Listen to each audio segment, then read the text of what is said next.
The wedding suit was not built for climbing over a fishmonger's cart, and Leo Hartmann was discovering this the hard way. Silk cravats, it turned out, did not appreciate herring. "Stop that boy!" Someone bellowed behind him, though whether they meant the groom or the fish, Leo could not say, because at that exact moment his heel caught the hem of his coat and he went down face first into a crate of eels. For one horrible, silent second, the entire Freiburg market square simply stared. Then the eels began to move, and Leo began to scream, and the screaming turned out to be the best decision he'd made all morning, because it covered the sound of him ripping the ruined half of his coat off at the shoulder. He came up running. Barefoot, he'd lost the ridiculous polished dress shoes somewhere around the bakery, with his boutonniere crushed against his chest and eel slime dripping from one elbow. Leo Hartmann sprinted through the Thursday crowd of the Freiburg fish market, wearing 11,000 marks of his stepmother's finest bridal silk, being chased by exactly one furious, red-faced, extremely large alpha named Gerhard Kessler, who he had been due to marry approximately 40 minutes ago. "You will ruin us," his stepmother's voice rose somewhere behind him, thin with panic. "Leo Anton Hartmann, you come back this instant." He did not go back. He had spent 19 years being told, in that same brittle voice, that he was too small, too plain, too sickly looking, too omega to be worth much of anything beyond a good marriage. And he had believed it, right up until the morning Gerhard Kessler cornered him in the vestry and put his hand around his throat just to see, he said, if a runt like him could even growl. He hadn't growled. He'd broken 2 of his fingers instead, and then he had run, and he intended to keep running until the Black Forest itself swallowed him whole. A cart of cabbages went over behind him. A dog took enormous personal offense to the trailing boutonniere ribbons and began barking directly at him. Somewhere a church bell was ringing 11, deeply unbothered by the chaos beneath it, and Leo thought, with the strange clarity that arrives only in genuine crises, I am going to die in a fish market in my wedding suit, and the last thing I will smell is eel. He did not die in the fish market. He made it 3 streets further, ducked behind a hay wagon rattling out of town, and when it lurched forward he went with it, clinging to the boards, torn coat-tails snapping in the wind like something trying to fly and not quite managing it. By the time the wagon driver noticed his extra passenger and demanded he pay for the ride or get off, they were 4 miles outside Freiburg, deep in the green shadow of the Schwarzwald, the Black Forest, and the wedding, the stepmother, and Gerhard Kessler's furious howling had all fallen far behind. Leo paid the driver with the silver cufflinks from his sleeves, climbed down into the mud in his bare, ruined feet, and started walking, because it was the only plan he had. He did not know yet that he was walking directly toward the gates of Graystone Manor, nor that the household staff would take one look at his eel-slicked, half-shredded wedding suit and assume, with total and unshakable confidence, that he was the afternoon's bodyguard candidate come early for his interview. It was the 2nd week of June. The old wolves of the Schwarzwald had a saying about mates and midsummer, that the forest liked to make its matches when the light was longest, so there would be plenty of warm evenings left to waste on falling in love, and though nobody living had ever confirmed it, they also said that a true mate bond announced itself in more than one set of eyes. The alphas, everyone agreed, turned to gold. What the old wolves argued about, over their beer, was whether the same was ever seen to happen to the one who caused it. William Graystone did not, as a rule, believe in rumors. Not the ones about eyes, and not the ones about mates finding each other in fish markets either. He believed in ledgers, in shipping manifests, in the 3 attempts that had already been made on his life that year, and in the letter currently sitting open on his desk, unsigned, delivered by Raven, promising a 4th attempt before the month's end. 28 years old, alpha and head of the Graystone Trading Company, whose ships carried timber and glass from the Schwarzwald to half the ports of Europe. Cold to strangers, exacting with numbers, and, since the deaths of his parents 3 winters past, entirely without a pack of his own choosing. "You need a bodyguard," said the man in the doorway, for the 4th time that morning, a beta built like a barrel, with the patient, weathered face of a man who had been telling William Graystone what he needed since William was in short trousers. Not more locks on the doors. A person, preferably one who can smell trouble before it walks in the gate. "I've interviewed 6. Otto," William said, not looking up from the ledger. "4 wanted to guard my money more than my throat. One challenged me to a duel to prove his worth and lost his footing in the rose bed, and the sixth fainted when I growled. Otto Brandt, 44, beta, steward of Graystone Manor for over 20 years, and the closest thing William had to family, sighed the sigh of a man who had aged considerably in Graystone's service. There is a seventh scheduled for 1 o'clock. Then God help the roses, William said, and went back to his numbers. He heard him before he saw him. A commotion at the gate around noon, Otto's voice rising in surprise, and then the study door opened and something extraordinary walked in.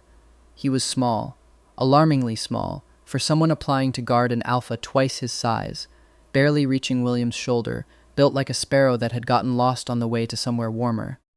His hair had come half out of its careful part and hung in dark, wet locks around a face that was, William noted with the distant, professional part of his brain that catalogued threats, extremely handsome in an entirely unbothered way, as if beauty were simply something that had happened to him without his permission.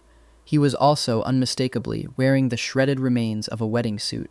Barefoot, smelling, he inhaled once, helplessly, before he could stop himself, quite powerfully of fish. William Graystone, who had not been surprised by anything in 3 years, found himself, for 1 full second, entirely speechless. "Sir," Otto managed from the doorway, Are you here about the position?" Leo, who had walked 4 miles through brambles on bleeding feet, nearly an hour early for an appointment he knew nothing about, looked between the enormous barrel-chested steward and the cold-eyed alpha behind the desk, and made a decision he would spend the rest of his life being faintly proud of. "Yes," he said, "the position, that one." "You understand," William said slowly, setting down his pen, "that the role requires physical protection, combat if necessary, against trained men."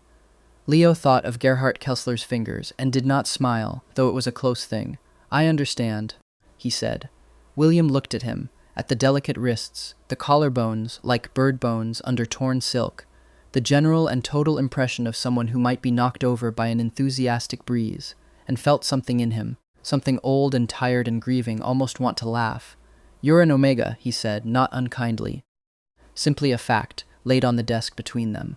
"I am," Leo agreed. "I need someone who can stop a knife." "Then let's find out if I can," Leo said, "because there's a man on your garden wall right now with one." For half a heartbeat nobody moved. Then William turned, fast, alpha fast, already dropping into a crouch, reaching for the letter opener that was the only weapon within reach of his desk. And Leo Hartmann, barefoot in eel-scented silk, went past him through the study window, like something poured rather than thrown, and the garden erupted into screaming.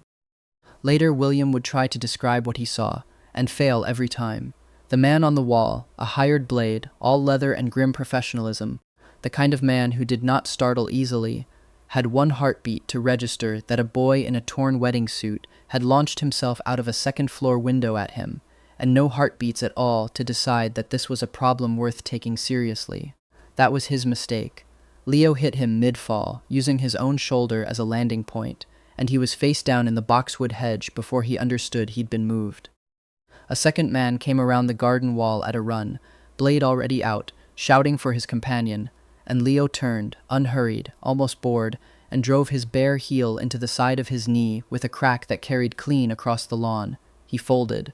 Leo took the knife out of his hand on the way down, the way one might take a spoon from a child reaching for the wrong drawer. A third man broke from the tree line, and this was the one who nearly succeeded. He was fast, faster than the others, and he had clearly done this before. But he had never done it against someone who had spent 4 years secretly training under a retired border guard for the specific private purpose of one day breaking Gerhard Kessler's other hand. He swung. Leo was not where the swing landed. He swung again. Leo was, somehow, already behind him, one arm locked across his throat, and held him there, not gently, but not killing him either, until his struggling slowed to nothing and his knife hit the grass. Then he looked up, hair falling half over his eyes, one sleeve gone entirely, and found William Graystone standing frozen in the study window, staring down at him the way a man stares at a comet. "That's 3, he said, a little out of breath. "You said there'd been 3 attempts already this year. I assume this was meant to be the 4th. Otto, somewhere behind William, made a sound like a kettle beginning to boil. William came down the garden stairs 2 at a time, and up close, with the fight already over, the men already groaning in the hedges. the birds already daring to sing again. He could see what he had missed from the window, that his hands, for all they had just disarmed 3 grown men, were shaking, that underneath the calm, competent stillness he'd worn through the fight, something in his face had gone very young and very tired.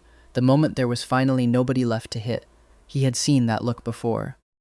He saw it in the mirror some mornings, in the year after his parents died, the specific, private exhaustion of someone who has just finished being strong because there was no one else available to do it.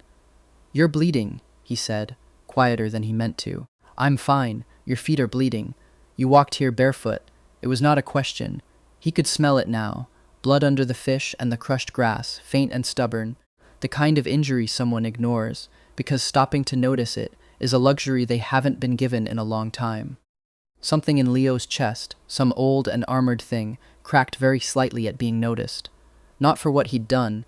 People noticed that easily enough, feared it or wanted to use it, but for the plain, unglamorous fact of his bleeding feet, which nobody, not his stepmother, not Gerhardt, not anyone in 19 years, had ever thought worth mentioning.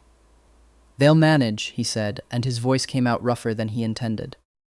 William looked at him for a long moment, this small, ferocious, barefoot stranger who had just dismantled 3 trained attackers in the time it took him to cross a room, and felt the strange, unfamiliar loosening of something that had been locked tight in his chest since the winter his parents' carriage went off the Hullental road and left him at 25, the last Graystone standing.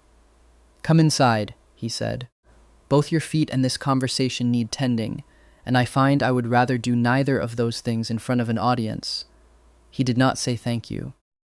It would be some time yet before William Graystone learned how, but he held the garden door for Leo himself rather than letting Otto do it, and that, for a man who had not let anyone close in 3 years, was very nearly the same thing. The Graystone Pack Council did not take the news well. "An Omega," said old Councilman Herwig, in the tone of a man discovering mold in good cheese. "Barefoot, in a wedding suit, you want to make that responsible for the Alpha's life. I want to make the person who put 3 of Kessler's hired men in your infirmary responsible for my life," William said evenly. "I am told his name is coincidental. I am rather more interested in his elbow work. He's an unmated Omega with no pack, no papers, and no explanation for how he came to be covered in fish.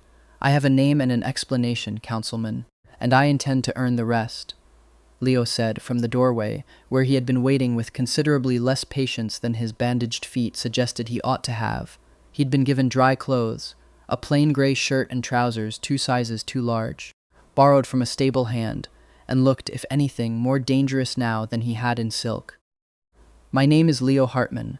I have no pack because I left it behind on my wedding day, rather than marry a man who put his hand around my throat to test whether I'd growl.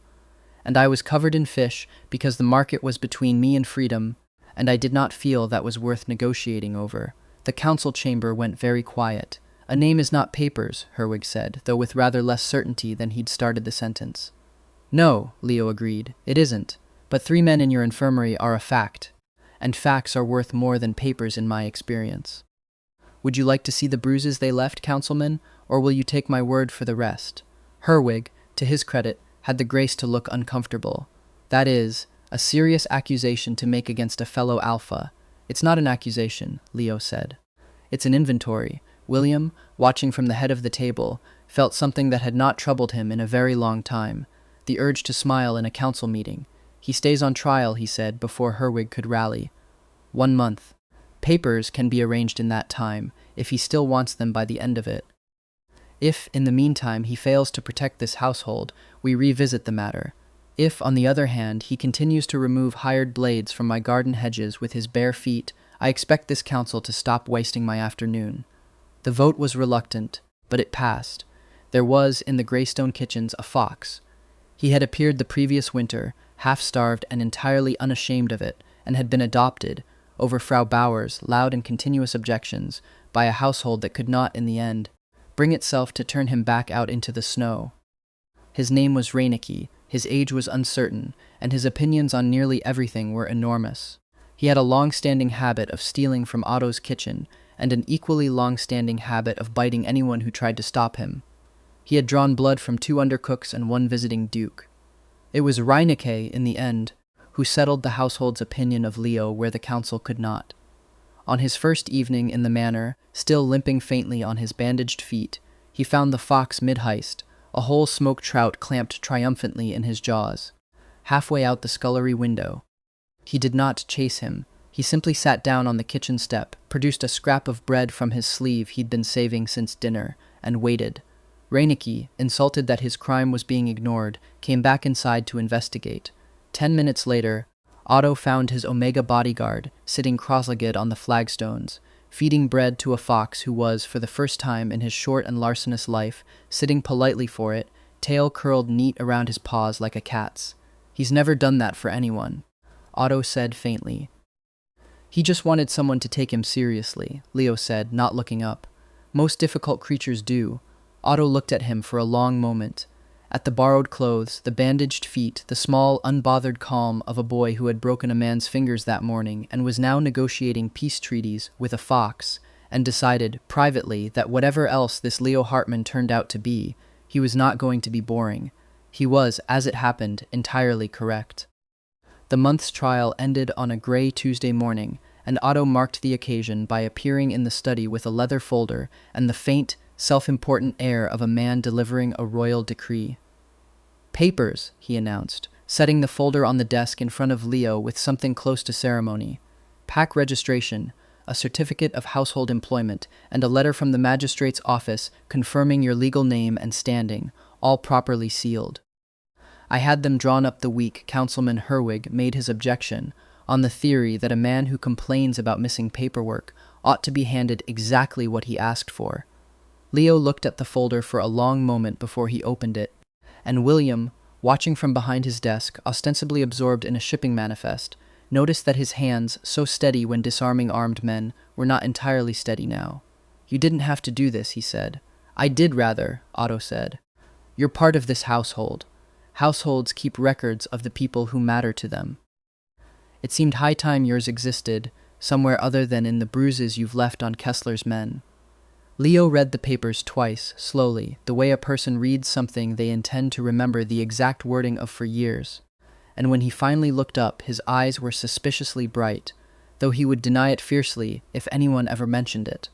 "Well," William said, breaking the silence before it could grow too solemn for the room to bear, "I believe that settles Herwig's objection rather thoroughly. Perhaps you'd care to deliver the news to him yourself, Herr Hartmann. I understand you find explanations less convincing than results, but I suspect he'd appreciate the paperwork all the same. I might frame it," Leo said, closing the folder with a care that belied the joke, "and hang it in the front hall, so every future dinner guest who mistakes me for hired help has something official to apologize to." "I would pay good money to see that," Otto said, and meant it. The trouble, William would later admit to no one but himself, started with tea. It became, over the following fortnight, a kind of ritual neither of them had agreed to. Leo took to bringing his afternoon tea himself rather than letting Otto send it up with a footman. "If someone's going to poison you, better it happens on my watch," he said, which William privately suspected was not the entire reason, and in the close, warm quiet of his study, pouring, he was near enough that William could no longer pretend not to notice how he smelled. Not fish, thankfully. That had washed out on the second day, to the great relief of the entire household. Underneath it, once the eels and the road dust were gone, he smelled of green things, crushed pine needles, rain on granite, the particular cold sweetness of the Schwarzwald itself, as if he'd walked through it so thoroughly it had simply decided to stay. It should not have meant anything. William Graystone had catalogued 1,000 scents in his life without difficulty, but this one seemed to arrive somewhere behind his ribs and settle in, uninvited, and he found himself, on the 9th day, holding his teacup entirely too long after it had gone cold, simply because Leo was still in the room. "You're doing it again," Leo said, without looking up from the ledger he'd started reading over William's shoulder, on the grounds that a bodyguard who didn't know who might want his charge dead was a bodyguard doing half a job. "Doing what?" Staring. "Like I'm a puzzle you haven't solved." He turned a page. "It's very rude, you know. In some households, staring at an Omega without so much as buying him dinner first would be considered forward." William, who had never in his life been teased, least of all by his own bodyguard, discovered he did not entirely dislike it. I was assessing threat levels, he said, with as much dignity as he could muster. And what threat level did my left ear present? Considerable, he said, before he could stop himself, and had the singular pleasure of watching Leo Hartmann, who had broken a man's fingers without blinking, who had taken down 3 armed attackers before breakfast, go faintly, helplessly pink. That's not, I didn't mean, he started, and William, deeply unfamiliar with the sensation of winning an exchange with him, allowed himself for the first time since his parents' funeral something that was unmistakably a smile. It undid something in him. He would think about that smile for days, the way it changed William's whole cold, careful face, the way his gray eyes warmed at the edges like frost giving way to morning. And he would tell himself, sternly, each time, that he was William's bodyguard and nothing more, and that the small, warm flutter under his ribs when William looked at him like that was simply professional vigilance, misfiled. He did not entirely believe himself. That night, walking the manor's dark halls on his rounds, a habit he'd kept since his first week, checking every door, every window latch, every shadow that might hide a man with a knife, he found William on the east balcony, still awake, looking out at the black wall of the forest with the particular stillness of a man who could not sleep and had stopped expecting to. "You should rest," he said, coming to stand beside him, close enough that their shoulders nearly touched. "So should you? I'm working." "So am I," he said. Grief doesn't keep office hours. He said it lightly, but something underneath it was not light at all. And Leo, who understood better than most what it was to carry a wound nobody had thought to ask about, did not press. He simply stayed, shoulder to shoulder with William in the cold mountain air, until his breathing eased, and the forest for once did not look quite so much like a grave. "Thank you," he said, eventually, so quietly he almost missed it. "For staying, that's the job," Leo said. "No," William said, turning to look at him properly, gray eyes catching the moonlight. "I don't think it is. Not anymore." Neither of them moved for a long moment. The wind off the Schwarzwald smelled of pine and coming rain, and somewhere below, Reinecke was almost certainly stealing something he shouldn't, and between them stretched a silence that was not empty at all, but full of a question neither of them was yet brave enough to ask aloud. Leo stepped back first. "Good night, Herr Graystone." "William," he said, "if you're going to keep saving my life, I think we're past Herr." He smiled. He couldn't help it, and left William on the balcony with the forest and the moon and the entirely new, entirely inconvenient sensation of missing someone who had only just walked 10 feet away. Count Adrian von Rothenburg arrived on a Tuesday in the first week of July, announced by a great deal of cologne and very little warning. 26, a distant cousin of the Graystone pack, elegant and sharp-tongued and entirely unused to losing, he had for 2 years quietly assumed he would one day be its alpha's spouse, and he took one look at the small, plainly dressed man trailing William Graystone through his own front hall and drew exactly the wrong conclusion out loud, in front of the entire staff. "Goodness, William. Hiring the help pretty now, are we?" "Count von Rothenburg," William said in the flat, careful tone Leo had learned meant he was one sentence from being genuinely rude. "This is Herr Hartmann, my bodyguard." The Count's laugh was bright and entirely without warmth. "Darling, he's an omega, half your size. What is he meant to do, guard you with harsh language?" "He put 3 of Kessler's men in the infirmary with his bare feet," Otto offered from somewhere near the umbrella stand, in the tone of a man who could no longer resist bragging about it.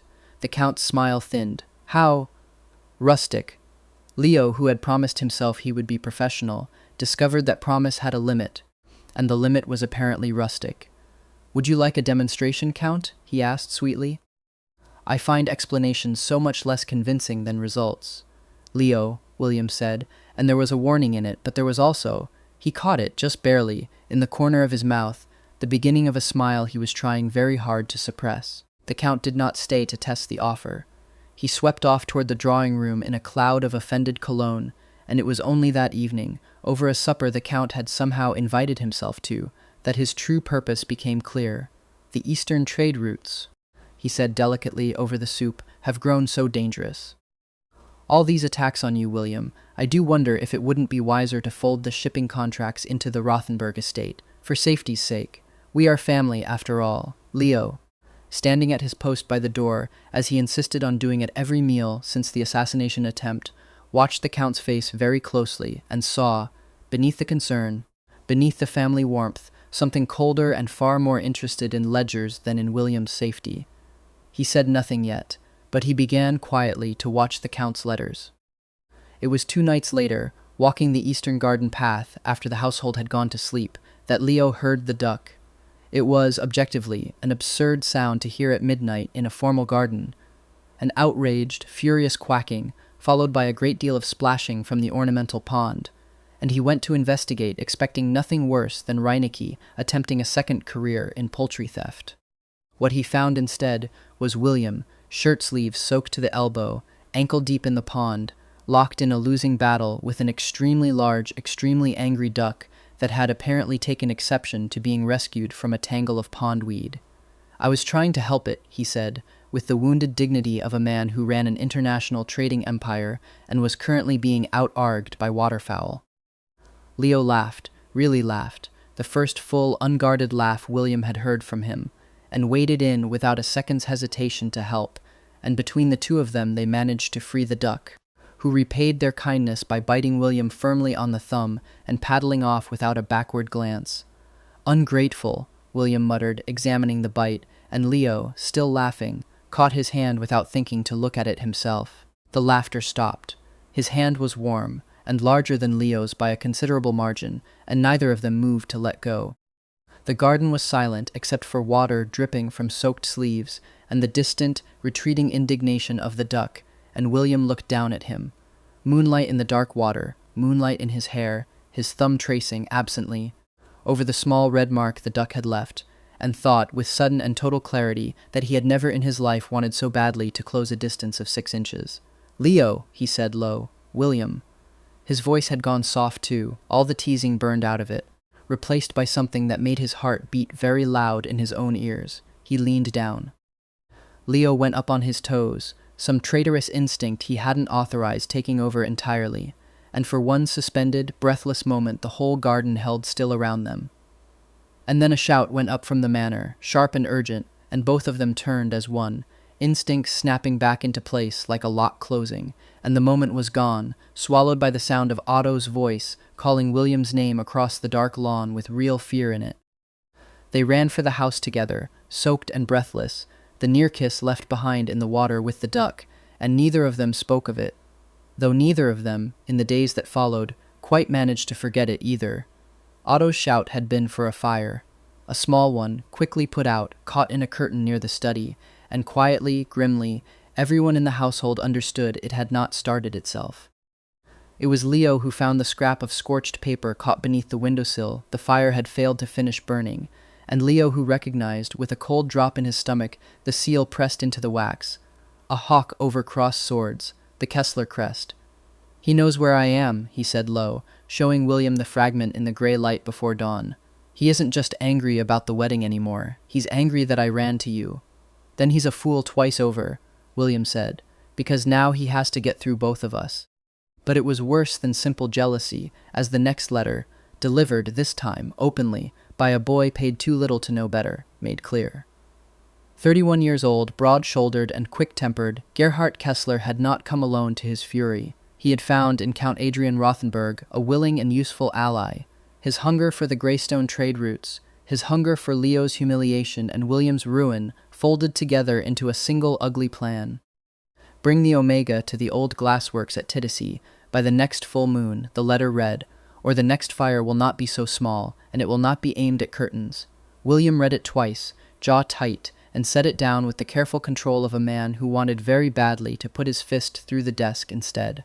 "We go to the magistrate," he said. "The magistrate answers to the pack council," Leo said, "and half the council already thinks I'm not worth trusting. Kessler knows that. That's why he's not hiding. He wants this to look like a private quarrel, not an attack on you, so no one intervenes." "Then what do you suggest?" Leo looked at the letter a long moment, at the hawk and the crossed swords, at 19 years of being told he was too small, too frail, too Omega to matter, and felt something in him settle, cold and clear as the lake the glassworks stood beside. "I suggest," he said, "that we let him think his plan is working." William did not like it. He said so, at length, pacing his study while Reinecke supervised from the windowsill, with the profound disinterest of a creature who had already decided this was not his problem. But Leo had spent 4 years training in secret for exactly this. For the day someone bigger, someone certain of his own strength, underestimated him one time too many. And he was not, he told William, quietly but with absolute finality, going to spend the rest of his life running from Gerhard Kessler's shadow. If I go, he said, I go on my terms. And you stay out of sight until I need you. Not because I don't trust you, William, but because the moment he sees you, he stops thinking about me at all, and I need him thinking about only me. William crossed the room and took his hands. Both of them, careful of the calluses he'd earned the hard way, and for a moment neither of them said anything at all. I nearly lost everyone I loved once already, he said finally low. I don't intend to make a habit of it. Leo's breath caught at the word, loved, dropped so plainly, so unpracticed, into the space between them, and he understood with sudden and complete certainty that whatever this was between them, it had stopped being convenient weeks ago and had become, instead, something neither of them knew quite how to hold. Then trust me, he said softly, to come back. He did not let go of his hands easily, but he let go. The full moon that August hung low and heavy over the lake at Titisee, and the old glassworks on its shore stood like something the forest had grown, and then forgotten, its furnace towers cold and black against a sky heavy with coming rain. Leo walked to it alone, exactly as the letter demanded, his borrowed gray clothes traded for something plainer still, his hands empty and visible, every part of him deliberately, carefully unthreatening. It was, he reflected, the finest costume he had ever worn, the frail, frightened Omega, exactly what Gerhardt expected to find. He was waiting in the furnace hall, flanked by 4 men and Count Adrian, who stood a careful distance back in a traveling coat, his earlier warmth entirely gone, replaced by the flat, calculating patience of someone counting profits. You came, Gerhardt said, and there was real surprise in it, buried under satisfaction. I confess, little bird, I thought you'd send that alpha of yours to do your running for you. He doesn't run my errands, Leo said. I run his. Cute. Gerhardt stepped closer, and up close he could see the 2 fingers he'd broken were still stiff, still held slightly wrong, and something in his chest that had spent weeks softening under William's care went, briefly, hard and cold again. You embarrassed me in front of the whole valley, do you understand that? Ran through a fish market like a madman rather than marry me. Do you know what that cost my family? Less than what it would have cost me, Leo said, to stay. You'll come back with me tonight, Gerhardt said, one way or the other, and you'll apologize to every person who watched you humiliate me, and then you'll be my spouse whether you like it or not, because no one, his voice cracked, ugly, on the word, no one makes a fool of me and simply walks away. I didn't make a fool of you, Gerhardt, Leo said very quietly, and something in his stillness made even the Count go tense. You did that yourself, the moment you put your hand on my throat and thought I wouldn't remember exactly how that felt. He lunged. It was, in the end, almost disappointingly easy. 4 years of secret training under a retired border guard had taught Leo many things, but the one that mattered most, in the flickering dark of the old furnace hall, was this: a man who has never once been made to fear anything smaller than himself has no idea, none at all, what to do when that fear finally arrives. He let him close the distance, let him grab for his wrist the way he had in the vestry, certain of his own strength, and then he was no longer where his hand landed, and his own momentum carried him face first into the cold iron of the nearest furnace door, with a clang that rang out across the water. His men came at him in a rush, and he moved through them the way water moves through fingers, using their own size against them, taking a knife from one, and turning it flat-bladed against the wrist of a second, sweeping the legs from a third before he'd finished drawing breath to shout.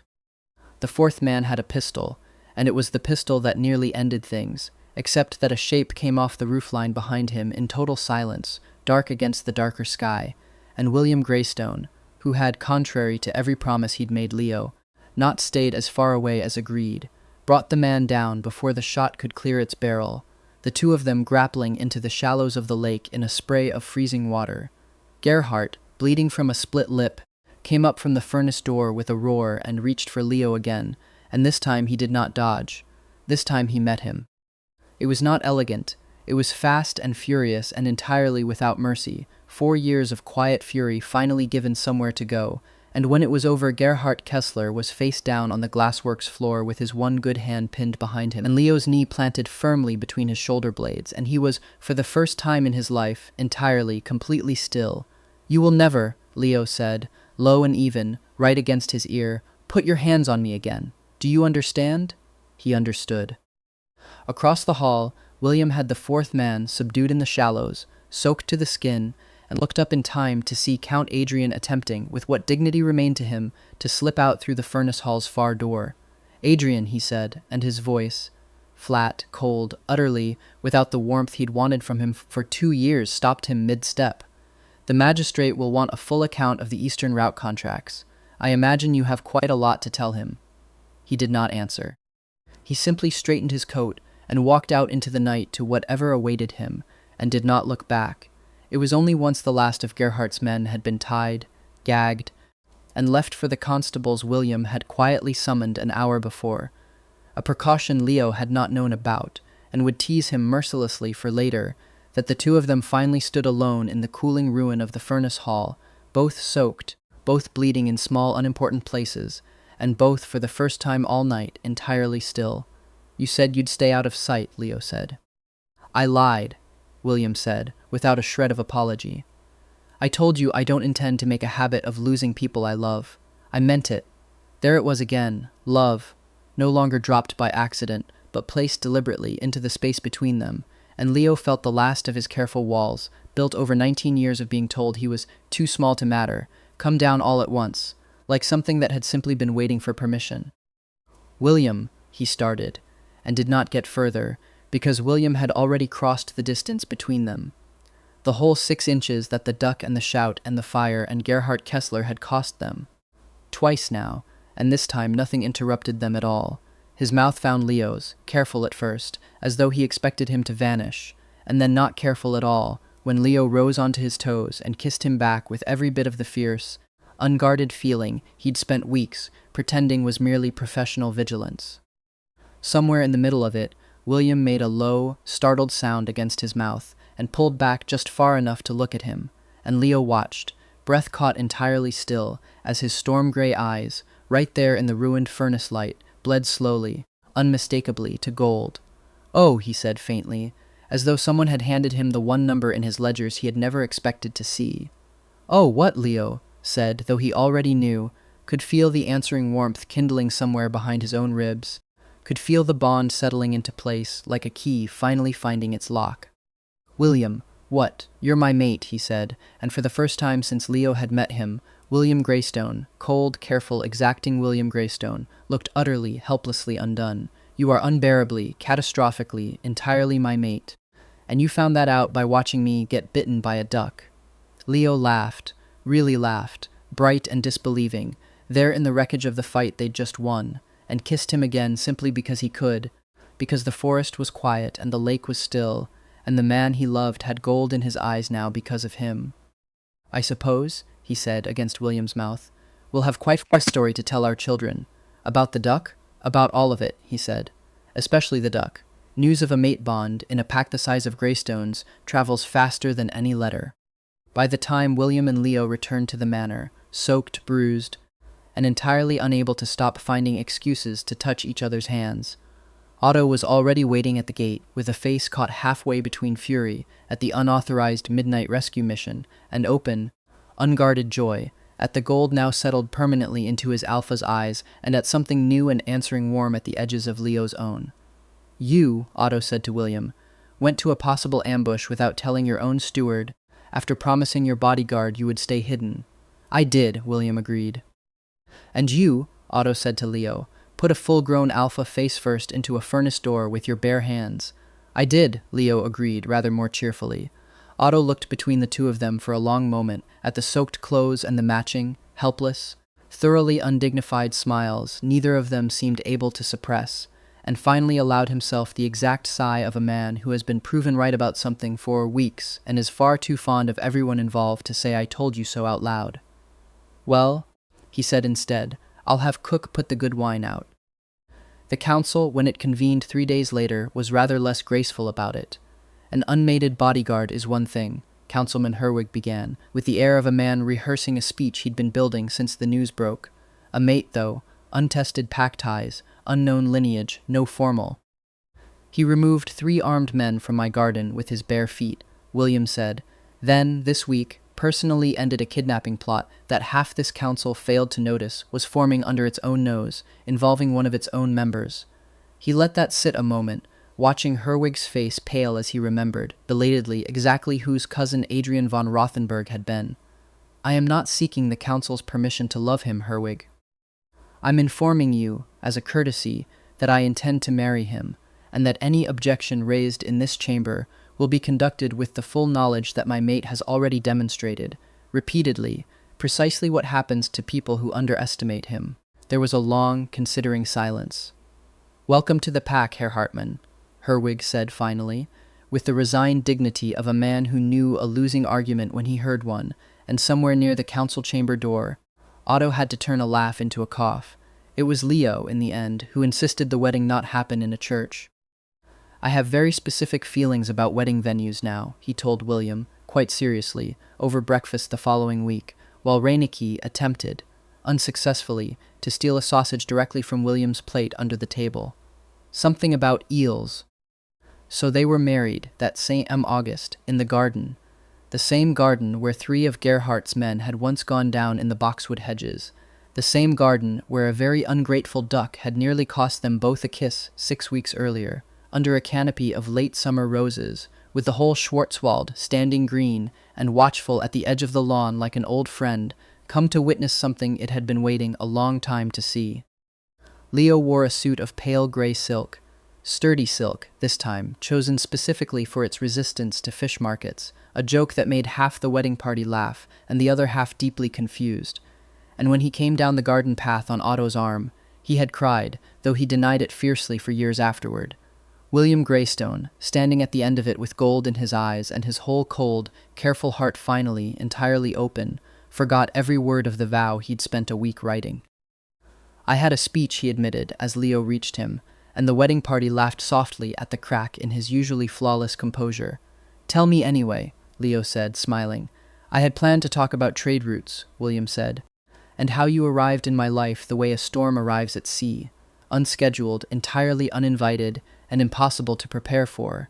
I had planned to say that I did not know until you walked barefoot through my study door smelling of fish, that I had been running my whole life like a ledger with no sum at the bottom, that you were the sum, that you still are.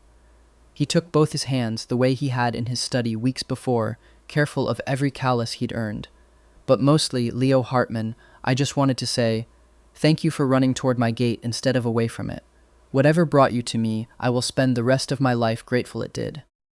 Somewhere near the roses, Reinecke, who had been smuggled into the ceremony against Otto's express wishes, chose that exact moment to steal the ring cushion and make a break for the hedges, and the entire wedding dissolved into laughter, Leo's loudest of all, and it was in the middle of that laughter, chasing a thieving fox across his own wedding lawn in his second ruined garden suit in 2 months, that Leo Hartmann understood, with total and joyful certainty, that he had finally truly found somewhere he belonged. They caught the fox, they kept the ring. And when the vows were finally spoken, properly, this time, without further interruption from the local wildlife, the gold in William's eyes, and the warm, steady thrum of the bond between them said everything the words hadn't quite managed to. Married life at Graystone Manor, Leo discovered, was not so very different from courtship, except that now he was allowed to fall asleep against William's shoulder in the study, without either of them pretending it was for professional reasons. It took some adjusting on both sides. William, who had spent 3 years running his trading empire alone, discovered that having a spouse meant having someone who read his shipping ledgers over his shoulder and asked, without any patience for his usual evasions, why he insisted on personally inspecting every timber shipment himself, rather than delegating to men he'd trained and trusted for a decade. Because if something happens on the dock, he said, the first time Leo asked, I want to be the one it happens to, and not one of my men. Leo had gone quiet at that, turned it over, and understood, with a small ache, that this was simply another shape of the same grief that had hollowed him out after his parents died, The belief that love meant standing between danger and everyone he cared for, alone always because no one had ever offered to stand there with him. "Then I'll come with you," he said. "Not because you need protecting, because I'd like to see the docks, and because standing alone is a habit, William, not a rule, and I intend to break it." He came to the docks less often after that. When he did, Leo came too, and Otto swore the sailors talked for months about the Alpha's tiny, terrifying spouse, who had once bodily removed a drunk stevedore from a gangplank by his collar for threatening to drop a crate of Venetian glass. The household settled into its own particular rhythm of chaos that autumn. Reineck, emboldened by his successful theft of the wedding ring cushion, graduated to raiding William's study for anything shiny, and was eventually bribed into semi-retirement with a small velvet cushion of his own, upon which he sat with the smug satisfaction of a fox who had negotiated excellent terms. Frau Greta Bauer, 61, the manor's formidable head cook, who had fed 3 generations of Graystones, waged a long and largely successful campaign to fatten Leo up, declaring him, within a week of his arrival, far too thin and far too stubborn about eating properly, a diagnosis she repeated at every meal for the rest of her natural life. Leo bore it with good humor, and William watched with visible, helpless fondness, because for the first time in years, someone in that kitchen was cooking for a family rather than for a single grieving man eating alone at the head of a very long table. There were quieter moments, too, the kind neither of them had words for, at first. Evenings on the east balcony, no longer haunted by sleeplessness but simply peaceful, William's arm around his shoulders and Leo's head tucked beneath his chin, watching the Schwarzwald turn from green to gold to silver under the autumn moon. Mornings when William woke before him and simply watched him sleep, still faintly disbelieving that the fierce, funny, barefoot stranger who'd walked into his study smelling of fish had somehow become the center around which his whole careful, ordered life now turned. "You're doing it again," Leo murmured once, eyes still closed, not even properly awake. "Doing what?" "Staring, like I'm a puzzle you haven't solved." "You're not a puzzle," William said, brushing a strand of hair from his face, with a tenderness that would have astonished the cold Alpha CEO his own counsel had known 3 months earlier. "You're the answer. I'm simply still getting used to knowing that." He smiled, eyes still shut, and reached for William's hand without needing to look, because some things by then he simply knew the shape of by heart. Not every day was soft. Kessler's trial dragged through the autumn courts, and Leo testified twice, calm and precise, and watched him sentenced to a decade's hard labor on the northern quarries, with a satisfaction he did not apologize for to anyone.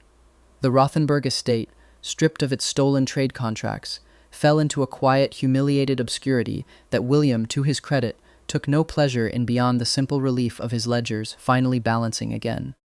Old Councilman Herwig, won over entirely by the season's end, took to bringing Leo little gifts of rare glassware for the mantel, which everyone privately understood to be his particular awkward way of apologizing, and through all of it, the trial, the council, the docks, the fox, the ever-present threat of Frau Bauer's second helpings, Leo Hartmann, who had spent 19 years being told he was too small and too frail to matter, discovered instead that he had simply been waiting, all along, for somewhere worth being strong for. He found it in a cold-eyed Alpha with a duck bite on his thumb, gold slowly warming his gray eyes, and a whole household of strange, wonderful, chaotic souls who had, without any of them quite planning it, become his family. The Feast of St. Martin came to the Schwarzwald that November, wrapped in wood smoke and lantern light, and Graystone Manor, for the first time in longer than Otto could comfortably remember, threw open its gates for the whole village to celebrate. Leo had insisted on it. "Your parents used to hold a Martinmas feast every year," he told William, over breakfast, having heard as much from Frau Bauer, who remembered it fondly and mentioned it wistfully at least twice a week. "The staff still talk about it like it was the best night of the year. You stopped after they died. I think it's time to start again, not to replace what you lost, but because grief doesn't have to mean the good things stop too." William, who had learned by then not to argue when his spouse had that particular look in his eye, had simply kissed him and told Otto to open the gates. The result was chaos of the very finest kind. Lanterns strung the length of the garden, the same garden that had seen 3 fights, 1 wedding and 1 extremely ungrateful duck, now glowing gold and warm under 100 paper lanterns shaped like geese, in honor of the old legend of the saint's hiding place given away by a flock of birds that wouldn't stop honking. Children ran the length of the lawn with lanterns of their own, singing the old Martin's leader in voices that cracked and wobbled and were, William thought, watching from the terrace with his spouse tucked under his arm, the most beautiful sound the garden had ever held. There was that year a new addition to the household watching the lanterns with them. Young Fritz, 9 years old, the newest member of the Graystone staff. Leo had found him asleep in the hayloft one October night, having run from a harsh apprenticeship in the village below, and had hired him as a stable boy before William had finished asking whether they needed one. He worshipped Leo with the fierce, uncomplicated devotion of a boy who had never before met an adult willing to actually listen to him, and he and Reineke had, from their very first meeting, declared themselves sworn enemies over a disputed sausage, a rivalry now in full flower over the roast goose. "You're staring again," Leo said without turning. "Assessing threat levels.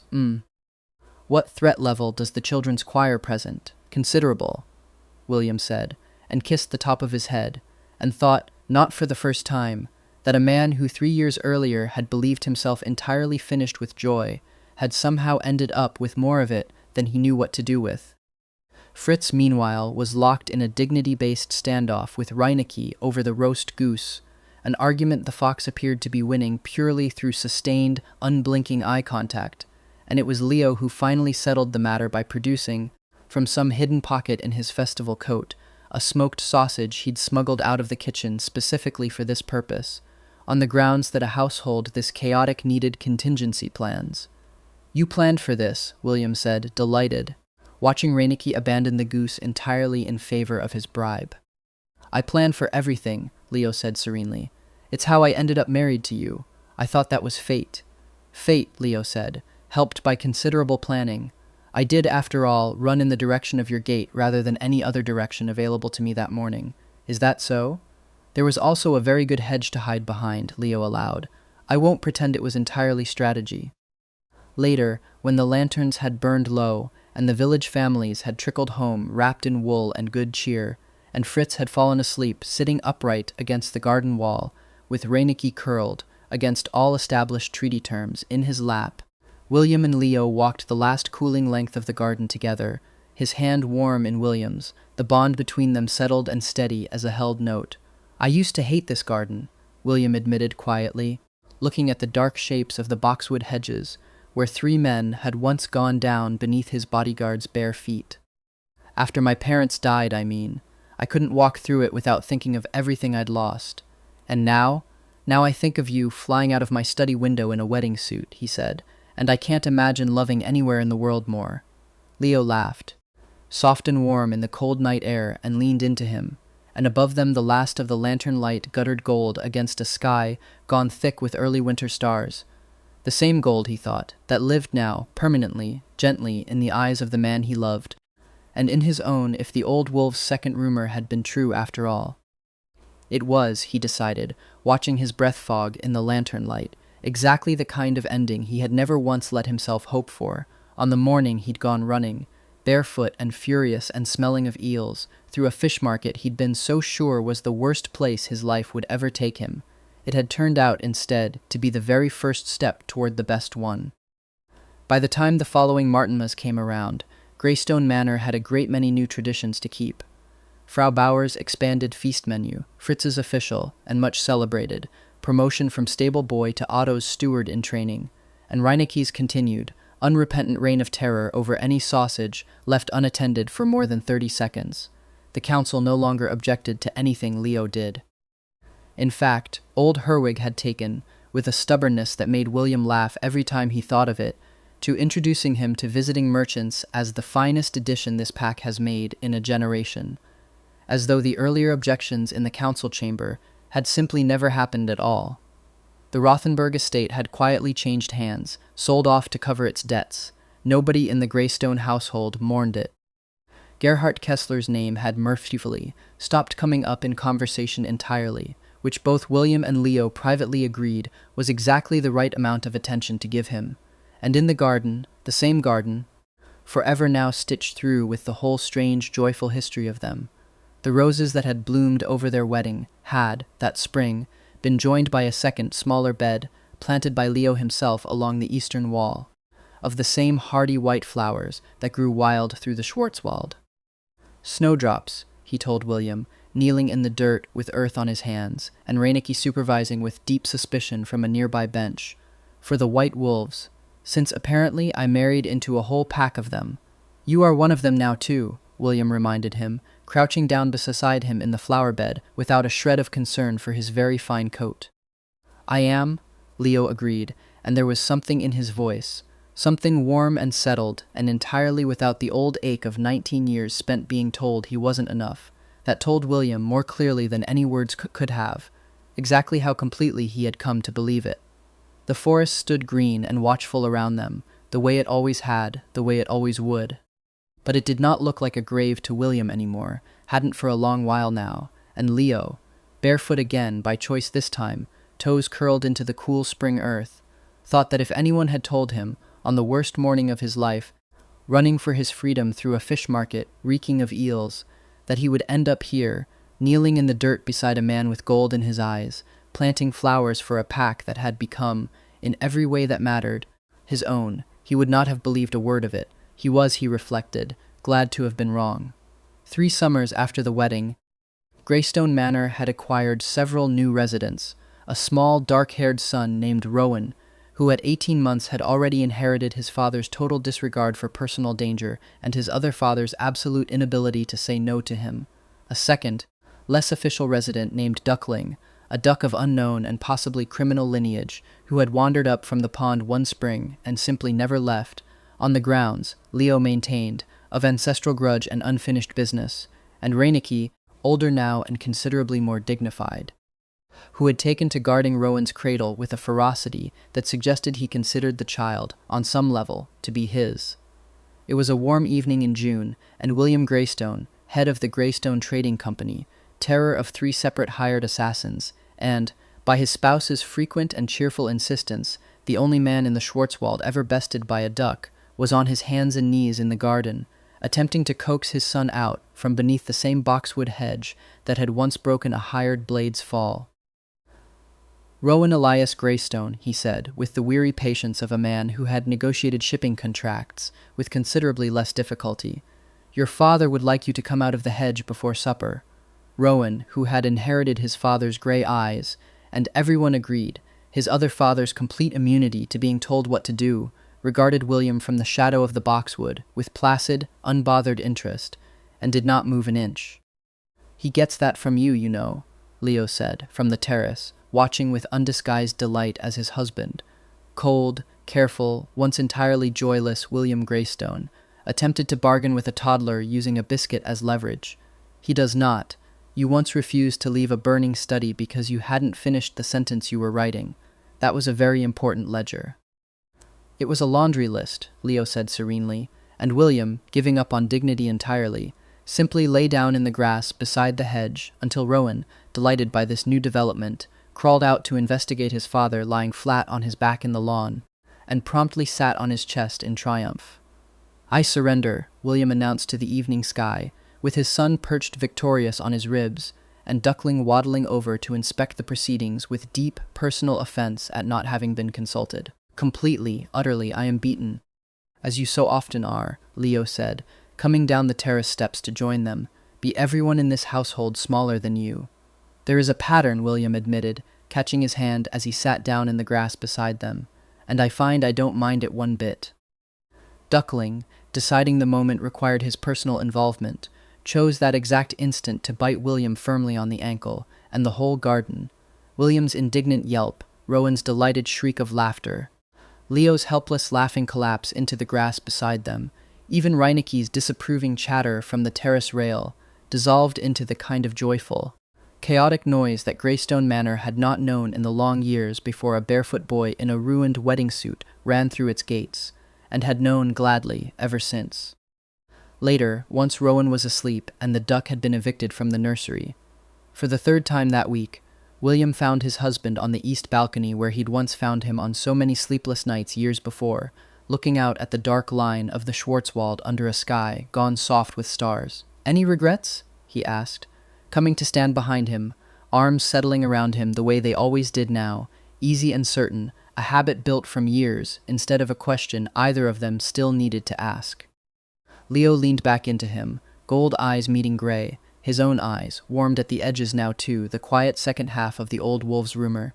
Proven true the night he'd watched William get bitten by a duck, and never once doubted it since, and thought of eel-slicked silk and broken fingers, and a duck with excellent aim, and a fox who'd stolen a wedding ring, and a whole forest full of white wolves who had, against every expectation he'd carried into that fish market 3 years before, become the family he had never once believed he deserved. "Nuh," he said. "Not the eels, not the ruined shoes, not a single mile of that road, not one thing. Except perhaps that I didn't run toward your gate sooner. You ran exactly when you were meant to," William said, pressing a kiss to his hair. "Some things, I've learned, can't be rushed. Ledgers. Roses." He paused, smiling against his hair in the dark. "Mates."